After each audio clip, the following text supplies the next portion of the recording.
Very interesting spot though. This Poonster guy is a bit of a wild one, but like he has an easy fold with over pairs now, right? Oof. Jesus, it's actually like only 43% here, even though we have pair and flush draw against just the flush draw.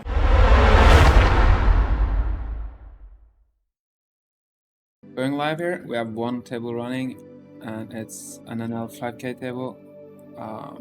It's the only high stakes action running right now, but it's a big one. Todd? Yeah. Yeah? He folded fucking pocket sixes on a queen 8-6 board in like a single raise pot in a 1-2 game at the Aria. Correctly. I was like, what? Folding a fucking Oh, I messaged him about this hand on Instagram actually. Yeah. Wait, did he fold that then? Yeah. Oh. Because he asked like everyone like what would you do in this spot? Yeah. And I was like, try to hide your excitement before getting it all That's what I was like, yeah. yeah. It's like queen 8-6, 2 diamonds, single raise pot. And yeah, he just like folds on the flop and the guy just has queens. I'm just like, bro. Like, you cheating or what? It's like, I mean, a broken clock is right twice a day. Like, you go broke there and you say GG, you tap the table and reload. Yeah. Like, come on. This is what, 1-3 at the Aria, not fucking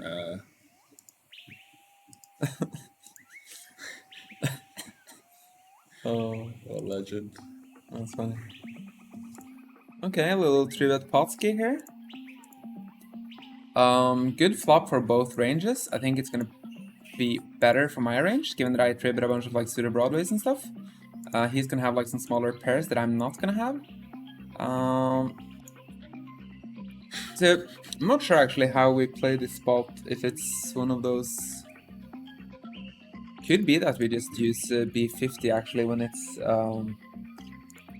two like middling connected cards like this. I'm actually gonna review this hand after, that's for sure. It's a spot we don't get check raised that often, especially when we have this card. Oof, that's an interesting turn. We're definitely gonna be checking back now. Like we still have showdown value against a bunch of pairs. Whereas 9x, we don't want to get jammed on here when betting, of course. If we bet here and get jammed on, we have to call it off. That fucking sucks. So I'm gonna just check it back. Hope to improve.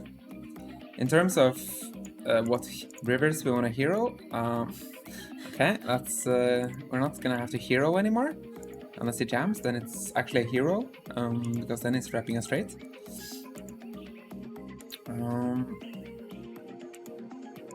No, actually, like if he has 9-8 suited, he could jam for value. Question now is what sizing we want to use. We don't have much nutted hands, so I think like going big is not going to be a thing here. I think our sizing is probably going to be between 60 and 80%. So I'm just going to go with the classic B75. Not worry too much about perfecting the sizing here. I think as long as you bet something in this range, I think it's fine. If you get jammed on, I think we're probably gonna have to just hero this one off, blocking boats, and given that he could actually have a worse 9x for value. Like he could have king 9 suited, 8-9 suited, maybe queen 9 suited, probably not hijack versus cutoff. Nice. Nice. Come on, the boys. Come on, the boys. He had king jack of hearts. Yeah. Queen 4 suited here. Yeah, I'll defend. I shall defend this. It's not like an amazing defender or anything versus low jack cutoff.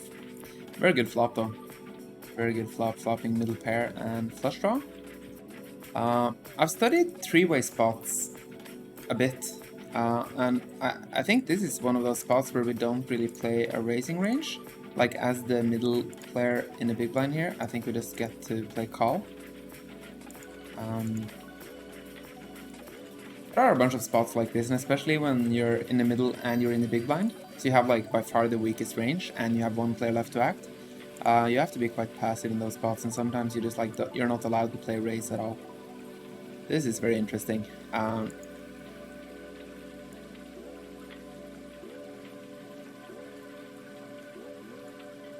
Question now is, Jesus fuck. I mean, I'm not going anywhere. We're just doing this. Yeah. That's it. Good luck, us. Very interesting spot, though. This Poonster guy is a bit of a wild one, but like he has an easy fold with over pairs now, right? Oof. Jesus, it's actually like only 43% here, even though we have pair and flush draw against just the flush draw. Hold it. Fuck. Barf. Yeah, I was gonna say the eye poker guy has an easy fold, of course, with all these over pairs. This Poonster guy seems like a bit of a wild one, so he can easily have a bunch of flush draws. We block pocket 4s, which is good. Pocket 10s, he probably usually 3-bets pre. So he has like, okay, pocket 3s sometimes, you know, and that's about it for the value portion. Then he has a bunch of draws. Pot is already quite big, so yeah, very happy about getting it in there. Unlucky that we don't hold. So we defend pocket 8s here, which is going to be a mixed pre between 3-bet and call. I ended up calling this time. He goes for B66, or B69 actually for the memes. We're going to play pure call with this one. Don't think we want to be check raising a hand as strong as this and such a dry board. We don't have much to check raise here in terms of value anyways, right?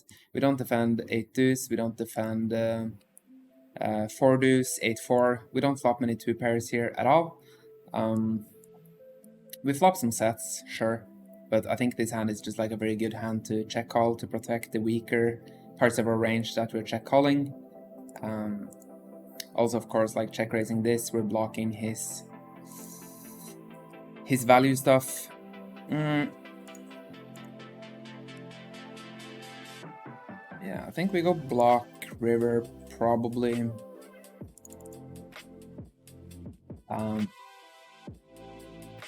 Block and then obviously jamming over raise, hoping that he raises. I think we can do this with a bunch of 8x on the river. We check call flop with 8x, then we get to the river, we're just going to block for value. So probably nice to use pocket 8s as protection on the river for that part of our range as well.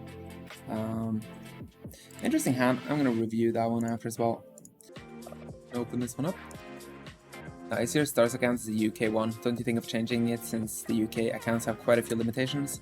Yeah, I might. I'm currently considering what to do this year in terms of where I want to live, where I want to have my tax residency, where I want to, yeah, everything, you know, like right now I have the plan to, oof, that's a flop if I ever saw one. Let's play this hand first. Probably not raising much in position here, like our raising range is going to be very narrow, I think. This hand can raise sometimes, I'm pretty sure, but I'll play call. It's one of those spots, you know, that I'm sure that calling is fine, but I'm not sure if raising is fine. I think probably raising is fine as well, but it might be that our hand is just like too strong and we just want to keep in all of his ace-x and stuff that we can like straight over top pair, if you can call it that, like implied odds. Yeah, turn is close between jam and call. I am gonna randomize it, and we're gonna call. River, not much to talk about. Of course, we're just trying to get all the money in. Okay. Pair of 4s, no good, mate.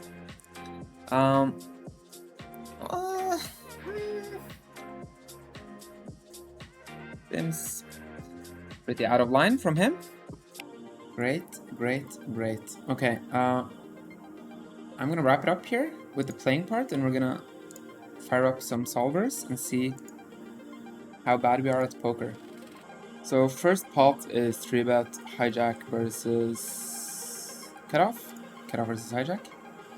Ranges are gonna be a bit different in Odin compared to in game, you know, because these sims are made with Zoom 500 ranges, I'm pretty sure.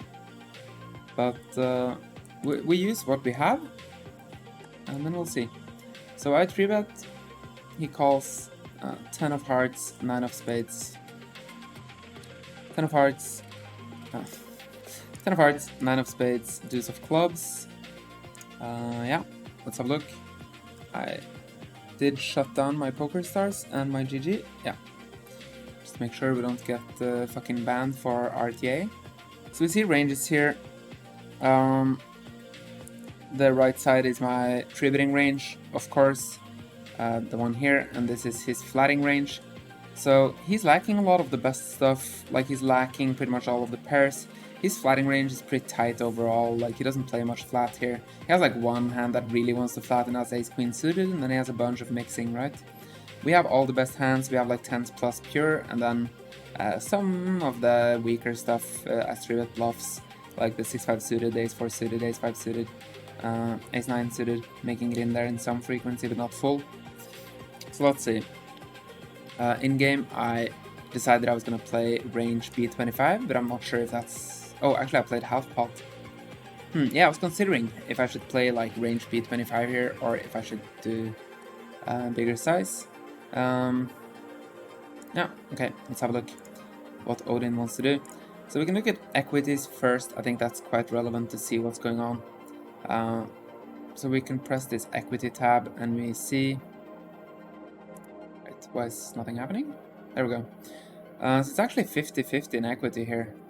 We have a lot of overcards, of course, that the out of position doesn't have. He's way more condensed. He has like a bunch of pairs and stuff that, like a bunch of 10 highs actually, like ace-10 suited, king-10 suited, queen-10 suited, jack-10 suited. So he's quite condensed and he has a lot of equity on this board. He checks. I'm gonna hide strategies less than 3% to clean this up a bit. It's a lot easier to look at this overlay when you do that. So it seems here that we have 3 sizings we really want to use, 33, 50, and 66. Mostly we're using the size that I used, which is B50.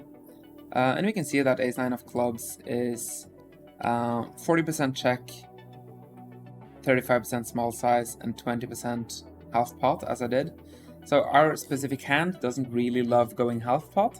I was thinking in-game that we probably just want to do like a bunch of half potting, right? And this hand seems like a nice one to bet. But we're going to continue with that node and see what happens. So let's see. In-game, it went bet call, turn was check check, and then river was 9 of hearts. I ended up betting 75% on the river. So let's see here. He calls. Turn is jack of clubs. Pure check for him. I'm going to assume my hand is pure checking turn. Yeah, ace-9, pure check turn. Not that much to talk about there. River was 9 of hearts. So, pretty interesting here. He plays jam or check. Yeah, he doesn't want to play any small size. He plays no block. He plays no nothing. Basically, he wants to shove if he has something really strong. The worst hand is shoving is... He's shoving like very small frequency with king jack, but except for that, like the worst hand is shoving is 9-8. He's doing some bluff shoving with king 10 and queen 10, which is interesting. But he just ends up not getting to this river with a lot of weaker stuff.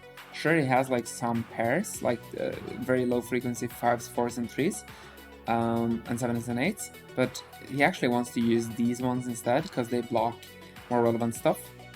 Pretty interesting. But yeah, anyways, in-game he played check. Now it's interesting to see what we're supposed to do with ace-9 suited.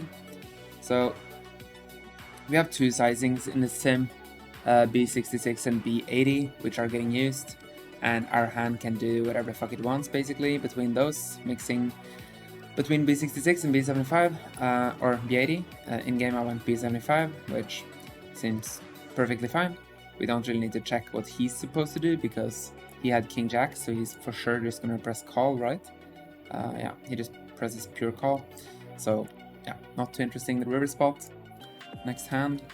Yeah, this one is... Yeah, we can have a look. 8, 4 deuce, diamond, spade, club. Diamond, spade, club. Okay, so let's see here. He bet 66. We have pocket 8s. In-game. We have half of the pocket 8s combos. We're gonna 3-bet them pre-flop as well. which is what I said in-game as well, that you mix it pre-flop, and you actually mix it 50-50 on the flop as well. I would imagine that this is like very heavy frequency check call versus B50, or B66, but it's actually mixing 50-50.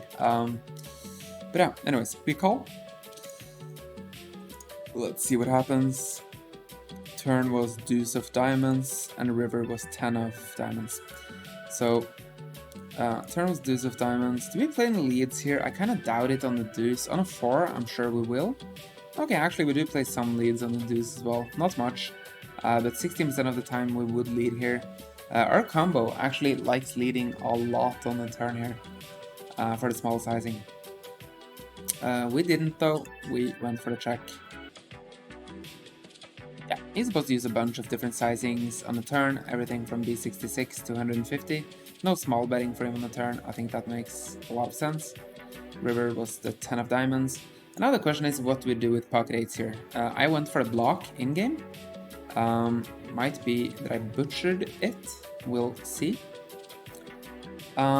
So here the solution is that we play block either for 10% or 33%, or we play 2x pot or check. And we can see our hand is pure block actually, so that's very nice to see. Yeah, pure block for 33%. In-game I went for 25%, but that's just nitpicking. Yeah, cool. Let's move on.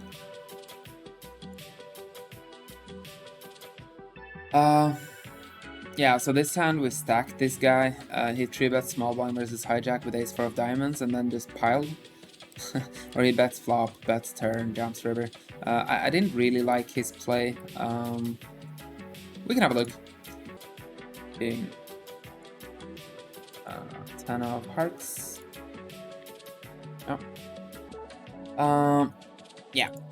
So his strat is do whatever the fuck you want with everything, basically. Very easy strat to play. You can just do whatever the fuck you want and the solver likes it. His ace 4 of diamonds can never check actually. One of the few hands that can't check, but you can play any size between 20 and 66. He bet 33, which the solver likes. I had queen jack of clubs. Let's see if we play any raising with this. No. Oh, actually yes. 20% of the time we're going to be raising this. 80% of the time we're calling.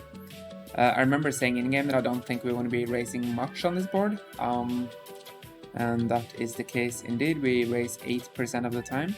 Mostly king 10 suited, pocket 10s, pocket 4s. And yeah, a little bit of this, a little bit of that.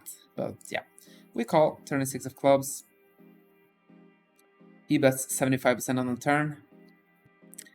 I don't think like his 4 blocker is all that relevant, to be honest. It doesn't seem like a really good... Like, I get it, he's blocking pocket 4s, but we're raising most pocket 4s on the flop anyways, right? I think. Anyways. So yeah, his ace 4 of diamonds can play quarter pot, a little bit of half pot, a little bit of B33, but most of the time just checking.